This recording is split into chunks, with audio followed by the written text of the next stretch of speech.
Barrister साहब बताइएगा, आज हतमी मरहले में मामला दाखिल हो गए।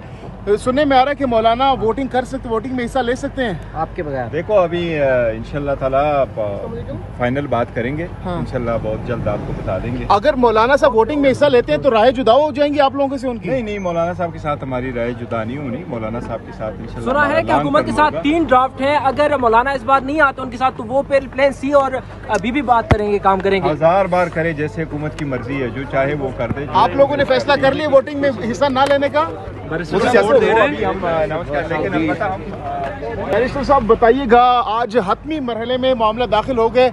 सुनने में आ रहा है कि मौलाना वोटिंग में हिस्सा ले सकते हैं आपके बगैर। देखो अभी इंशाल्लाह ताला फाइनल बात करेंगे। हाँ। इंशाल्लाह बहुत जल्द आपको बता देंगे। अगर मौलाना साहब वोटिंग में हिस्सा लेते हैं तो राय जुदा हो जाएंगी आप लोगों से उनकी? नहीं, मौलाना साहब के साथ हमारी राय जुदा नहीं होनी। मौलाना साहब के साथ इंशाल्लाह सुना है कि हुकूमत के साथ 3 ड्राफ्ट हैं, अगर मौलाना इस बार नहीं आते उनके साथ तो वो प्लान सी और अभी भी बात करेंगे, काम करेंगे। 1000 बार करे, जैसे हुकूमत की मर्जी है, जो चाहे वो कर दे। आप लोगों ने फैसला कर लिया वोटिंग में हिस्सा ना लेने का? अभी हम अनाउंस कर लेंगे।